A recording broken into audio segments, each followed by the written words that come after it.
इडली बहुत ही ज्यादा सॉफ्ट बनी हार्डली 10 मिनिट हो गला थकी जाऊँ देखना था जन गेस्ट आसी हारी तो तांको अटेंड करू बसु बसुका 2टा 2:30 होगला। समस्त को शुभ सकाळ केमती अच्छे आपण मैंने समस्ते दिन हो गला 12टा पर हो गले बहुत जल्दी अच्छी एवं प्रथम जीपी पुओ को स्कूल आग नहीं आसबि तापर आम जहाँ भी करवा कहीं मुझे लेट हो गले घर कम जो चली देखा ऊपर फ्लोर को पलैली से बुलाबुली कर आसला बेलू टे लेट हो गला और टाइमटा भी देखी पारि नी तो जाऊँ आग पुओ को आने चलतु स्कूल केमती पानी पड़ू छत पानी दिया बहुत लेट हो गला तो चलि पुओ को आने एकदम से लेट में हो गला 10-15 मिनट जल्दी जाओ।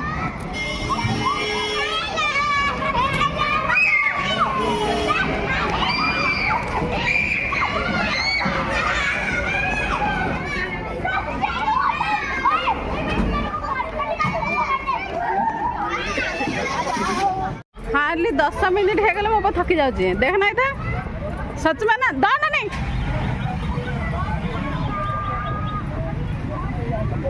10 मिनट में थक जाता है ना।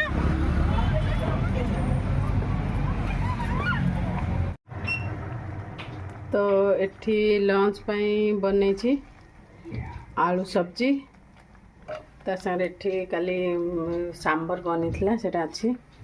और ये इडलीटा स्टीम कर देछि लंच करवा। इडली बहुत ही ज्यादा सॉफ्ट बनी केते कैमेरा कैप्चर कर पास तो मैं जाने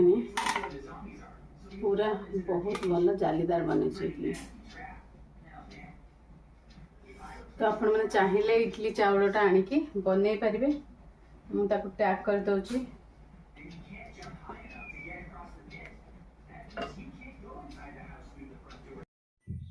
लंच मोर आउ कि आज प्लानिंग थिला किंतु हो पारानी कहीं जन गेस्ट आसी हारी तो तांको अटेंड करू बसु बसुका 2टा 2:30 होगला और झीर स्कूल आसवा टाइम होगला। इडलीटा फ्रिज रे रखा है घुगुनी बनवा कथा मो कि जमी टाइम हो गला तो सांगे सांगे अल्प टे आलू सीझे आलू तरकारी बनईदेली आ पे खुशी भी खाईदे। तो यहाँ हूँ मोर लंच आपन को देखा इडलीटा केते जालीदार बने देखो आपण मैंने पूरा एकदम सॉफ्ट ऐसे हाथ में हल्का टे दबाईदे से भांगी जाऊँचे। तो चाउलटा मो हिसाब रे भल माने ठीक ठाक क्वालिटी मो हिसाब रे रहिला। तो चलते जीवा एबे मु जाऊँची लंच करने को। जो एबे लंच रे जोटा मु खाइबा कथा सेटा मु एबे राति रे प्रिपरेशन करूची डिनर रे। तो लंच रे जेमती करिबार थिला मोर छुई भजा करिबार थिला छुई आलू भजा बेसर देकी तो सेटा मु एबे प्रिपरेशन करूची। आउ एठी मु गोटे सत्तुर प्रिपरेशन करूची। सत्तु माने हमर जोटा चना कला चना माने बुट डाली रो गोटा डालीटा सेटा को गुंड करके अपन माने समस्त तो जानी थिबे सत्तु कौन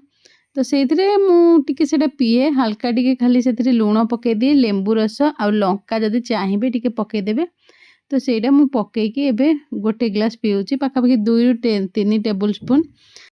सत्तु को मु गोटे ग्लास पानी मिक्स कर दिए और पछरे टिके चाट मसला मु ऐड करिछि। आ नॉर्मली जेते बेले बहुत भोक लागे हठात कि कोन खाइबा पीबा पई एटा गोटे हेल्दी ऑप्शन बोली मते लागे। ता संगरे गैस संकट कारणरू एठी देखि पारथिबे आपण माने केते बड़ हांडी रे मु भात बसैछि।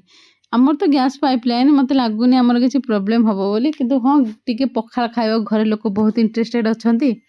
माने बेसिकली स्वामी तो मुझे कहली एतिके पखाल करी तो मुझे खुआबी जे तमें डेली कहते पखाल खाई बाकी आम घरे आ कहीं पखाल खाइबार इंटरेस्टेड नहांती तो से मुझे कहल तुमको एतिके पखाल करी खुआबी जे तुम खाई खाई बोर जमी हो दिन कहबनी पखाल तो से बहुत सारा आज मुझे भात बसई देती जी मुझे नॉर्मल रांधे तार डबल आज रांधि देती। छुई रे लुण हल्दी और बेसरटा पकईकी सिझे देती बहुत ही सिंपल प्रोसेस रे मुझे बनाए आउ एबे मु एथिरे पकेदेबी आलू आउ को जिन सीझापी छाड़ीदे एमती किसी मझे टाइम मिलगले देखो किचेन केमती मोर पड़ी मैंने बर्तन मुझे बिल्कुल भी लगेनि तेणु जल्दी जल्दी जल्दी जल्दी ये टाइम एतिक टाइम भितर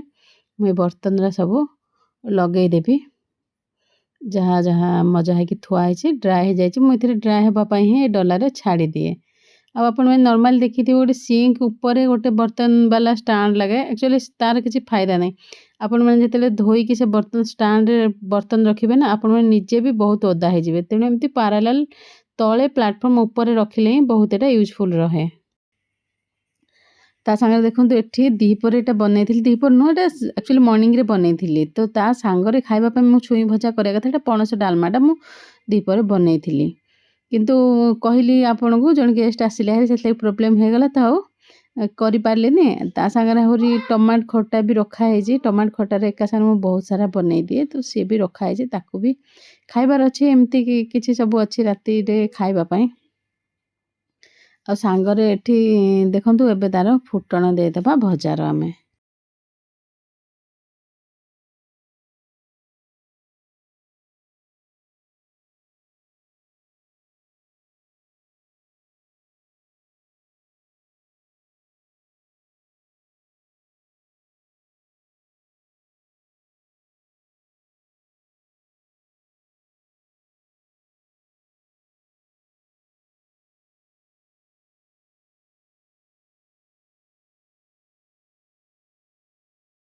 बर्तन तो सब तक अरेंज करदेली सिंक रे बर्तन पड़ी काली सब पिछुड़े बर्तन भल भाव पकई दिए से हाउस हेल्प आसिले काली सकाଳେ से माजिब तापर एठी देखंतु प्लेटफॉर्म भी साफ कर देछि आ जहाँ गोटे गोटे जिनस देखा सेटा केवल रखाई खाइबा पई एबे खाइबा पई रखाई सब खाइदेले नहीं कि सब जिनस भी सफा है तो छुई भजाटा रेडी हो गला एटा टिके भाजी हेलानी हल्का टिके चिपकेला आउ एटा डालमा को गरम कर देबा पणस डालमाटा ताकू गरम कर देबा और जीवा डिनर करिया बे स्टील जगह ना एटा लागी जीव टिके ता संगरे स्वामी का अच्छे पखाड़ भात से पखाड़ भात खाइबे बहुत दिन कहि रखिछंती आ आमान सब गरम भात खाइबो तोराणी पकेदेवा आ बाकी जोटा एक्स्ट्रा भात बाबू जोटा चुप हो जाओ जोटा एक्स्ट्रा भात रहा से खाई सारा पर से पानी मिसेला नाचुराली भात गुरा जमा भी खटा होनी